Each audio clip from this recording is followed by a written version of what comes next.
예, 오늘 마태복음 강의 7번째 시간으로 양과 염소의 구분이라는 말씀으로 하나님 말씀 전할 때에 크신 은혜가 있기를 주의 이름으로 축원합니다. 너무나 유명한 톨스토이의 구두 수송공이 만난 하나님이라는 작품에 이런 내용이 있습니다. 러시아의 어떤 마을에 이 마르틴이라는 젊은 구두 수송공이 살고 있었는데, 그는 구두를 깁는 기술이 뛰어나서 많은 단골들이 있었고 또 신앙심도 깊었습니다.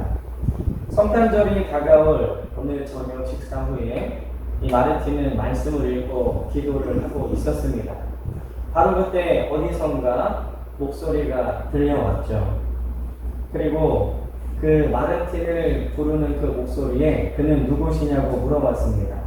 그 물음에 나는 너를 무척 사랑하는 예수다. 내가 내일 너의 가게에 방문할 테니 나를 기다려라. 이런 음성이 들렸습니다. 다음날 아침 잠이 깬 마르틴은 변함없이 아침 일찍 가게의 문을 열고 예수님을 기다리면서 언짢은처럼 의자에 앉아서 구두를 수선하고 있었습니다. 그러나 아침나절이 다 지나가도 예수님은 오시지 않았죠. 그런데 밖에서 비지라는 소리가 들렸습니다. 추운 날씨였는데 스데반 할아버지가 눈을 쓸고 있었죠. 청소부 일을 하기엔 너무 늙고 힘이 없었지만 형편이 어려워서 그만둘 수 없는 그러한 사람이었습니다. 이 마르틴은 스데반 할아버지를 가게 안으로 모셔와서 따뜻한 차를 대접하고 추운데 잠깐 쉬고 가라고 따뜻한 인사를 건넸습니다. 그리고 따뜻한 차를 마신 스데반 할아버지는 진정으로 고맙다고 인사하면서 돌아갔습니다. 조금 후에 한 여인이 문을 두드렸습니다. 추운 겨울이었는데 여름 외투를 걸친 젊은 여인이 갓난아기를 업고 추위에 떨며 서 있었습니다. 마르틴이 그 여인이 손님이 아니라는 것을 대번에 눈치챘지만 안으로 들어오십시오 라고 하면서 따뜻한 차를 대접했습니다. 그리고 그 사정을 듣다 보니까 이 여인이 돈이 없어서 아이랑 얼어 죽을 뻔했는데 다른 곳은 아무도 문을 열어주지 않았다는 것입니다.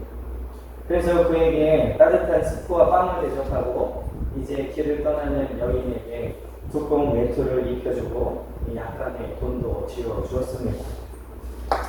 어느덧 해가 지고 있었지만 예수님은 아직 오지 않으셨습니다. 거리에 온통 크리스마스 이브의 분위기가 넘쳐 있었지만 그는 허탈한 마음이 있었습니다. 그때 또 한 번 밖에서 문을 두드리는 소리가 나게 되죠. 예수님인 줄 알고 얼른 기대하고 문을 열었지만 밖에 서 있던 사람은 거지였습니다. 누더기를 걸치고 얼굴에는 때가 꼬질꼬질 묻어 있었습니다. 좀 늙어 보이는 거지는 적선을 부탁했죠. 그리고 마르틴은 오늘 번 모든 돈을 몽땅 그 거지에게 주었습니다. 거지는 놀라면서 인사를 몇 번 하고 자기의 길로 갔습니다.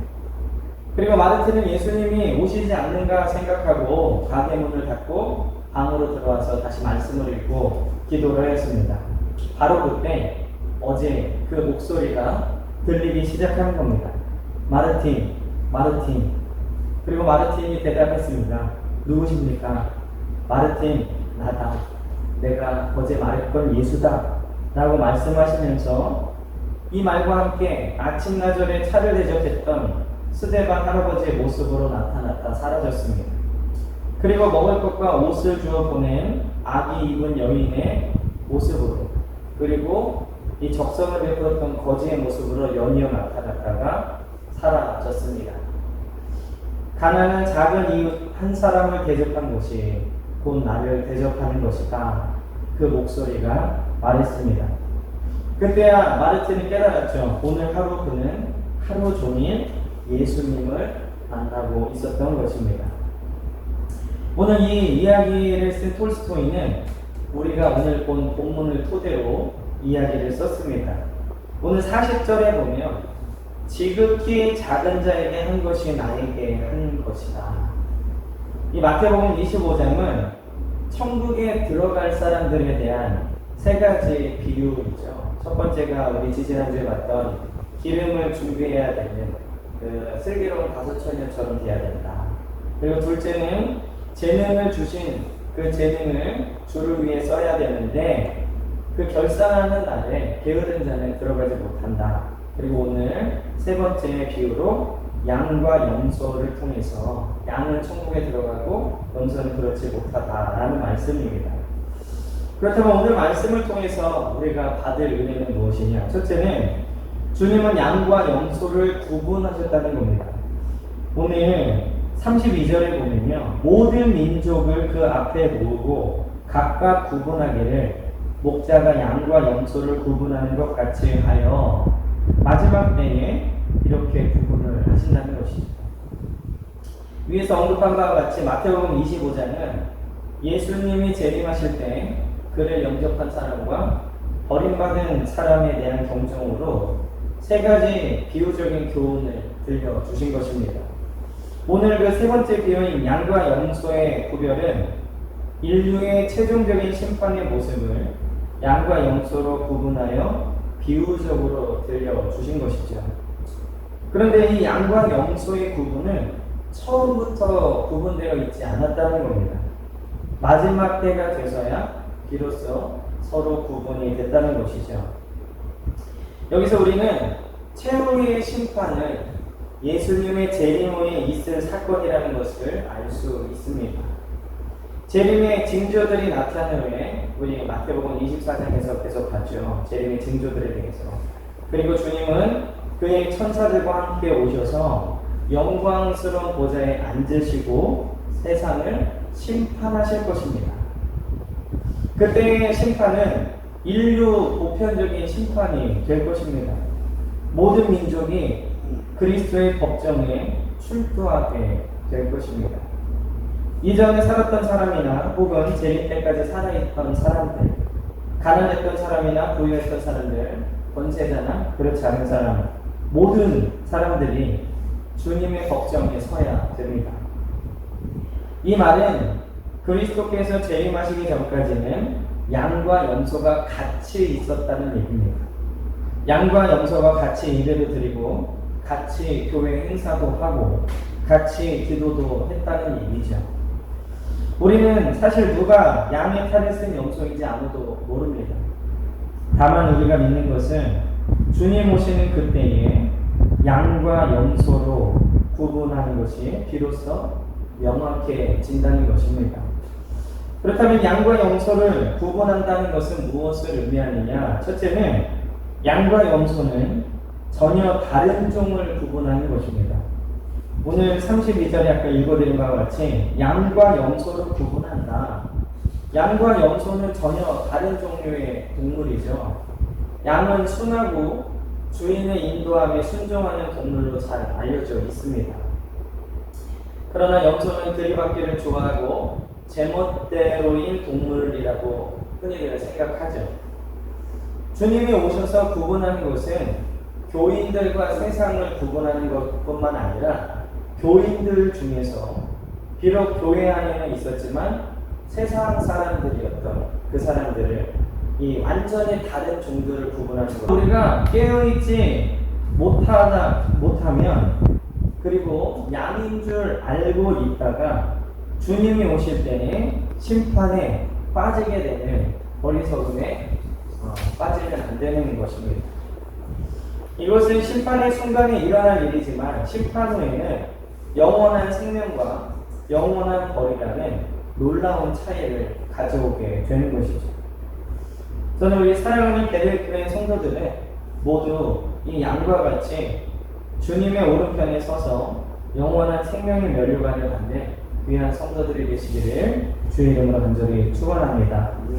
그렇다면 두 번째로 양과 염소는 어떻게 구별하는가입니다. 결론부터 말씀드리자면 양인지 염소인지는 열매로 알 수 있습니다. 오늘 40절에 보면 임금이 대답하여 이르시되 내가 진실로 너희에게 이르노니 너희가 여기 내 형제 중에 지극히 작은 자 하나에게 한 것이 곧 내게 한 것이니라.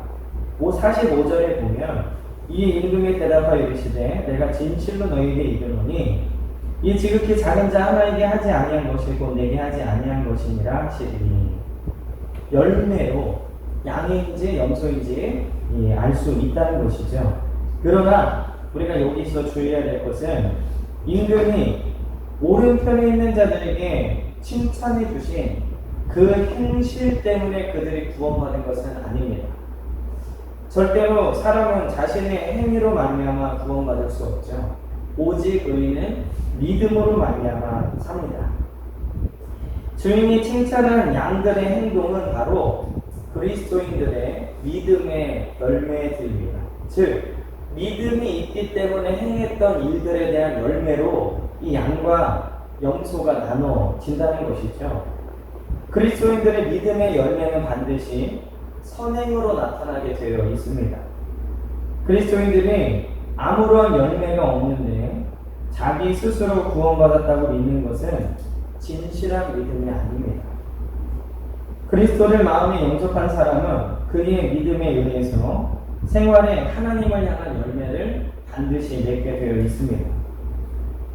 그러므로 우리는 주님의 계명이 무엇이며 그 계명을 지키는 생활이 어떤 것인가에 대하여 바로 알아야 합니다.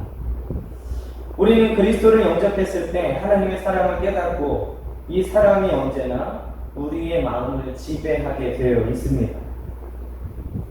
우리는 그리고 이 사랑을 내 형제들에게 나타냄으로써 주님을 사랑하는 증거들을 갖게 되는 것이죠. 이렇듯 믿음은 믿는 마음과 행하는 행동이 함께해야 온전한 믿음이 되는 것입니다. 추상적이고 머리만 아는 것은 믿음이 아니라 구원에 관한 정보를 단순히 알고 있을 뿐입니다. 오늘 왼편에 서 있는 염소들이 어떠했는가를 한번 잘 보십시오. 그들은 주님이 없는 생활을 한 사람들입니다.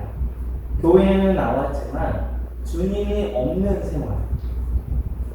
그들의 마음속에는 예수님이 없었기 때문에 예수님의 가장 큰 계명인 사랑을 실천할 수 없었고 예수님을 섬기는 일이 무엇인지조차 모르고 있던 사람들입니다. 결국 그들에게는 참된 믿음이 없었다는 것이죠. 그리스도를 믿지 아니하는 자는 그 어떤 경우에도 구원에 이룰 수 없습니다. 또한 이들은 처음 믿음을 저버린 자들입니다.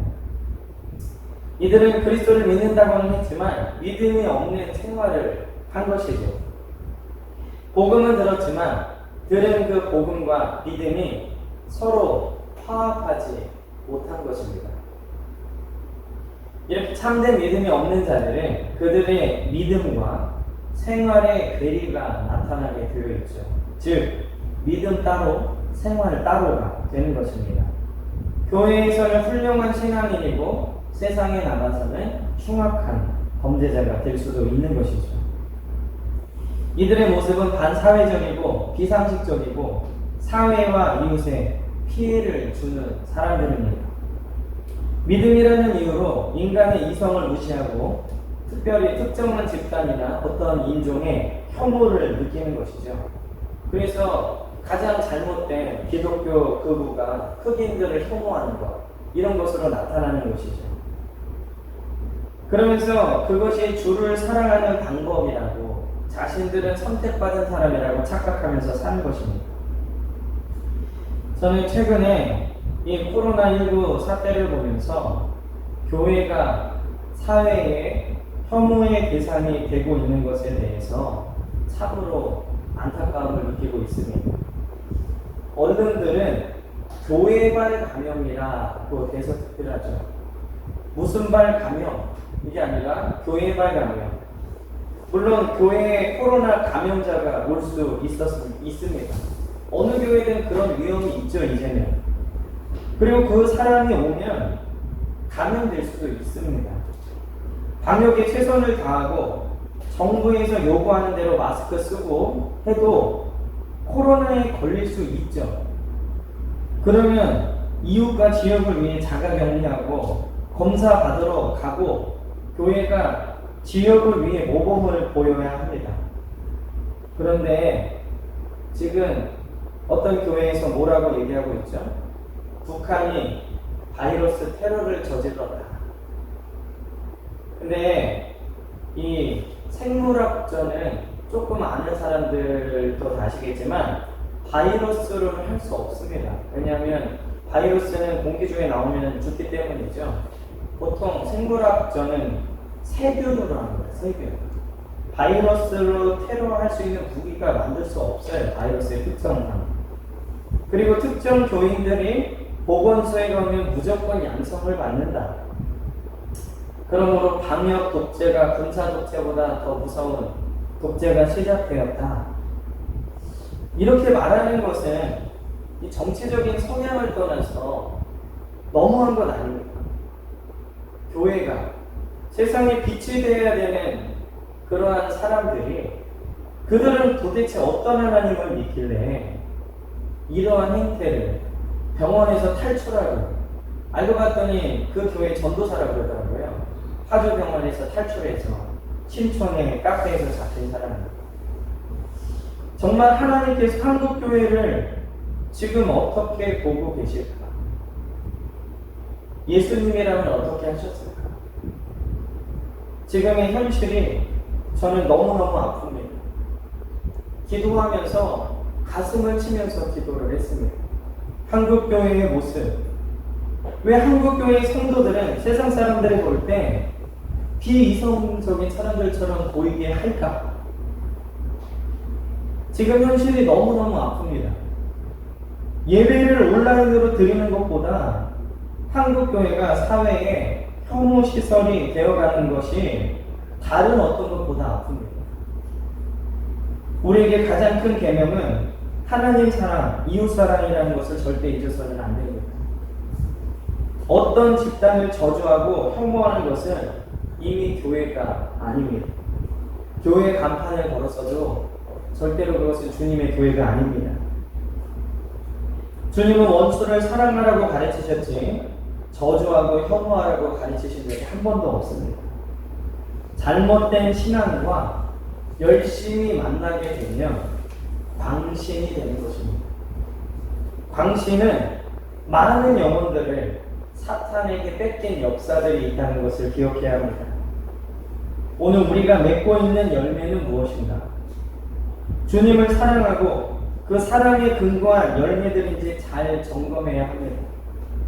오늘 양들은 그들이 주님을 대적하고 섬기고 있는지 몰랐지만 그들은 온전한 믿음으로 주님을 섬기고 있었고, 염소들도 주님을 외면하고 있는지 몰랐지만 결국 참된 믿음이 안 됐기 때문에 주님을 외면하고 살았던 것입니다.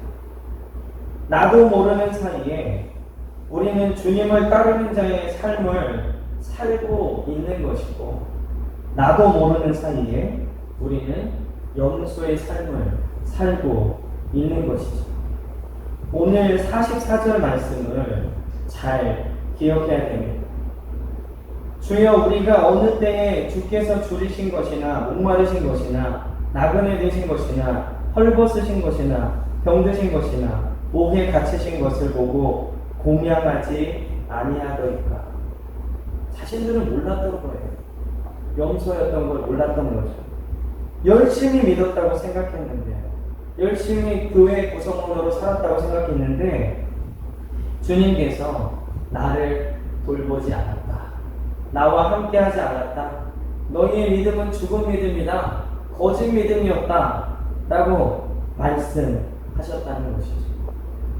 오늘 우리 염소의 모습을 보면서 나는 정말로 양이라고 착각하고 있지는 않는다.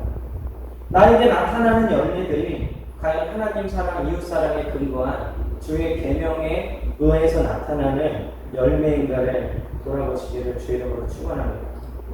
우리 지금 비록 온라인으로 예배 드리고 제가 여러분들과 아이 컨택을 못하는 그런 비대면 예배로 드리고 있지만, 우리 사랑하는 베델교회 성도님들, 여러분들의 믿음이 정말로 예수님의 말씀에 의한 믿음인지 아니면 머리로만 아는 추상적인 믿음인지 반드시 점검하셔서 우리 베델교회 성도님들은 마지막 때 주님 오시는 그 영광스러운 날에 모두 주님 오른편에 서시는 우리 귀한 베델교회 성도들 되시길 주의 이름으로 간절히 축원합니다. 마지막으로는 주님은 나의 작은 것 하나라도 기억하고 계신다는 겁니다. 오늘 이 임금님께서 이 양과 염소에게 내리신 판결을 보면 양이 작은 자에게 하나까지도 기억하고 계시다는 것이죠. 그때 그 자리에 계셨던 게 아니라 그 양들이 했던 작은 일들을 다 기억하고 계신 겁니다. 또 이 염소들에게 내리신 판결을 보면 작은 자들을 외면했던 것, 그 작은 것 하나하나까지도 주님이 다 보고 기억하고 계신다는 것이죠. 작은 자에게 했던 믿음의 행동들, 교회에 찾아온 외로운 사람에게 믿음으로 위로의 말 건넨 것, 하나님의 마음으로 불쌍한 사람들에게 건넨 동정한 게, 교회를 위해 기도하고 누가 보지 않아도 시간을 들여서 남모르게 봉사하는 이런 것들, 내가 생각하기에 별것 아니라고 생각한 믿음의 행동들을 통해 하나님은 기뻐하시고 작은 자 하나에게 한 것이라고 주님이 기억하고 계셨다는 것이죠. 오늘 우리의 섬김이 어떻게 보면 보잘것없어 보일 수도 있습니다. 그리고 우리 교회가 작아 보일 수 있죠. 우리 지난주에 많은 분들이 수재민을 위한 구제헌금을 내셨습니다. 그리고 원래 오늘까지 복음을 해서 보내려고 했는데 오늘과 다음 주는 인터넷 예배를 드리기 때문에 9월 첫 주까지 복음을 할 것입니다. 우리 장로님도 기도하셨지만 이 수재민들에게 우리가 그들의 생활이 펴질 수 있게 도울 수는 없지만, 그리고 그들에게 정말 작은 액수도 될 수도 있어요. 그러나 오늘 우리가 그렇게 하는 이유는 주님 바라보고 하는 것이죠. 우리가 넉넉하게 남아서 차고 넘쳐서가 아니라 주님이 주신 감동과 그들에 대한 안타까운 마음 때문에 우리가 적은 액수지만 나누는 것입니다. 우리 교회가 개척교회 몇 군데, 청교사님 몇 분, 그리고 필리핀 아이들 몇 명을 거액이 아니더라도 후원하고 있죠. 저는 저녁마다 또 기도 시간에 기도할 때 이렇게 후원하는 우리 성도들에게 하나님 복을 주시라고 기도하고 있습니다. 그러나 가장 큰 복은 여러분들이 드린 몇천 원, 몇만 원들을 통해서 주님이 그것을 기억하고 계신다는 것입니다. 이보다 더 기쁜 일이 어디 있겠습니까? 마지막 때에 주님께서 지극히 작은 자에게 했던 너희들의 그 충성과 그 사랑이 나에게 한 것이다. 2020년 대한민국에 큰 수혜가 났는데 너희도 쓸 것이 없고 힘들지만 그 드린 그것을 통해서 내가 큰 영광을 받았다. 주님이 그렇게 우리를 칭찬하신다면 그보다 더 기쁜 일이 어디 있겠습니까? 그렇기 때문에 우리 하루하루의 작은 믿음의 행동들이 모여서 주님을 기쁘시게 해드리는 믿음의 열매가 되는 것입니다. 이 마태복음 25장을 마치면서요, 이 마태복음 25장에 세 가지 비유의 결론이 있습니다. 이 슬기로운 5천이, 그리고 달란트, 오늘 양과 염소의 비유는 한 가지 결론인데 모두 택함받은 자와 버림받은 자가 있다라는 것입니다. 기름을 준비한 자는 혼인잔치에 들어갔죠. 착하고 충성된 종은 주인의 즐거움에 참여했죠. 그리고 오늘 임금의 오른편에 있던 양들은 영생에 들어갔습니다. 그러나 기름을 준비하지 못한 처녀들은 혼인잔치에 문이 닫혔고, 악하고 게으른 종은 바깥 어두운 데에 쫓겨나서 이를 갈고, 그리고 오늘 왼편의 염소들은 영벌에 처하게 됐다는 것입니다. 이것이 주님 오신 후에 반드시 일어날 일들이라는 겁니다. 누가 봐도 지금은 마지막 때죠. 저는 특별히 요즘에 구약을 묵상하고 있는데 이스라엘 백성들이 그렇게 하나님께 징벌을 받고서 정신 차리지 못했어요. 하나님께서 사사들을 보냈지만, 많은 선지자들을 보냈지만 그들은 그 잠깐의 어려움만 지나가면 또다시 범죄하게 됐습니다. 오늘 우리나라에 이중고가 겹치고 있죠. 바이러스, 그리고 폭우, 그리고 지금 또 폭염으로 저는 이 폭염들이 올 때마다 이 가난해서 에어컨 선풍기조차 켜지 못하는 사람들이 늘 마음에 있습니다. 그러나 우리가 기억해야 될 것은 이러한 이중고를 겪으면서 정치인들이 해결해 줄 것이다. 어떤 누가 기발한 것을 발명해서 해결해 줄 것이다 라는 기대를 저버리고 하나님 앞에 우리가 한국교회가 혹은 내가 하나님 앞에 무서운 형벌을 받을 만한 죄들을 짓지 않았는지 먼저 돌아보고 어떤 교회를 비방하기 전에 기독교인, 그리스도인인 우리가 먼저 주님 앞에 회개하고 겸손해져야 될 줄 믿습니다. 지금은 누가 봐도 마지막 때죠.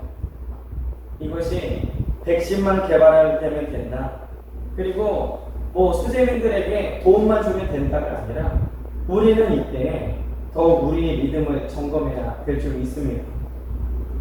그리고 우리는 말씀을 올바르게 알고 믿고 있는지, 혹시 추상적으로 믿거나 성경에 대해서 정확히 알지 못하면서 열심만 내고 있지는 않은지, 그리고 내가 지금 주님의 말씀에 의한 믿음의 열매를 맺고 있는지 반드시 점검해야 됩니다. 마태복음 25장 말씀을 잘 기억하면서 신랑 되신 예수님이 오실 때 우리는 그 귀한 천국잔치에 참여할 수 있는 우리 귀한 베들교회 성도님들 되시기를 주의 이름으로 간절히 축원합니다. 기도하겠습니다. 하나님 감사합니다.